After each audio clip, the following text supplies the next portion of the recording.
Please don't forget subscribe to the channel and hit the bell to get notified of new daily videos. It had been a particularly draining day.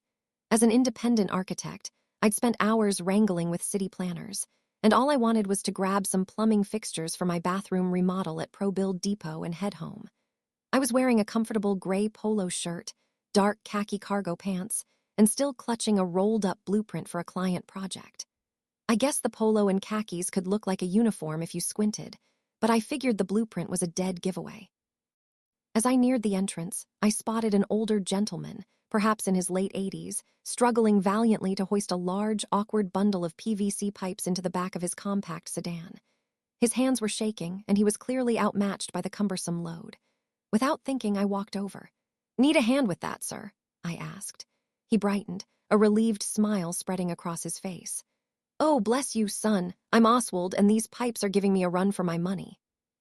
We quickly and easily maneuvered the pipes into his car, chatting amicably about home projects.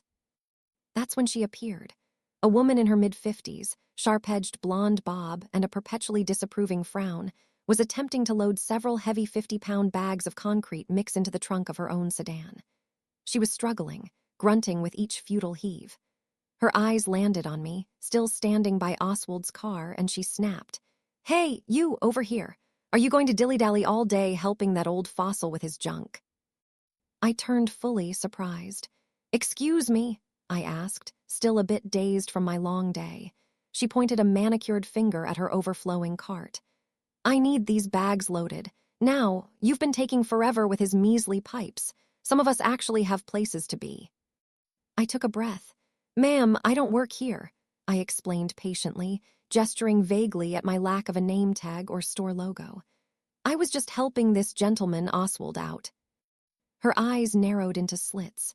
She let out a scoff that could curdle milk. "Oh, please, gray polo, cargo pants, helping customers. Don't play dumb with me, just get these loaded.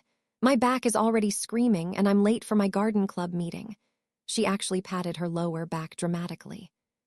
My patience, already thin from my day, began to fray. "I'm a customer just like you, ma'am. My name is Frederick. I'm an architect, and I'm here to pick up plumbing parts, not load concrete." I even gestured to the blueprint in my hand. Her response was a dismissive wave.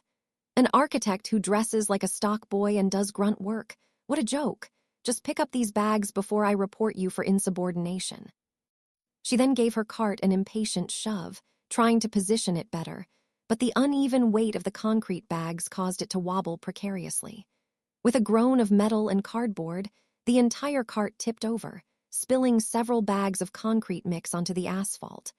One of the bags burst open, sending a cloud of gray powder into the air. Her face went beet red. "Look what you made me do," she shrieked, pointing at me as if I'd personally tripped her cart.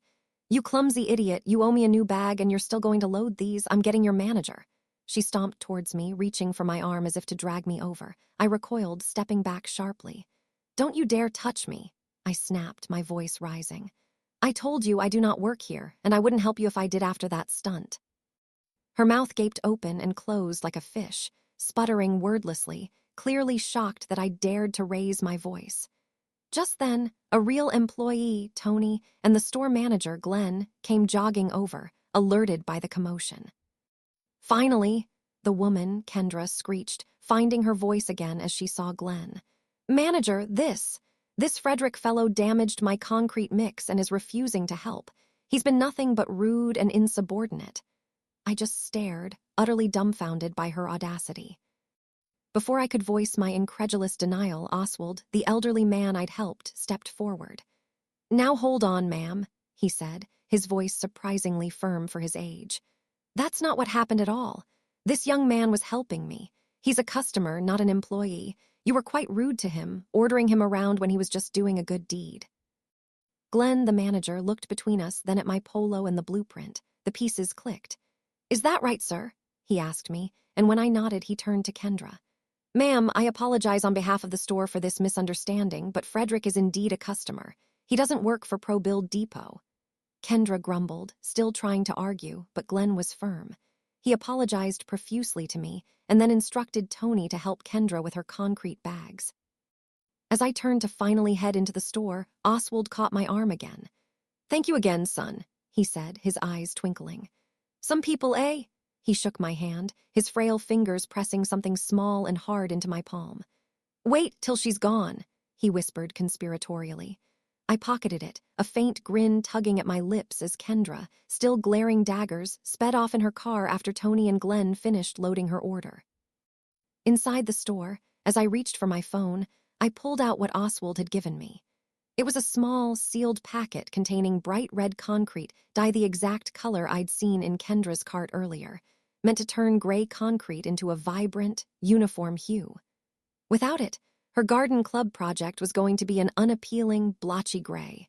The thought made me chuckle all the way to the plumbing aisle.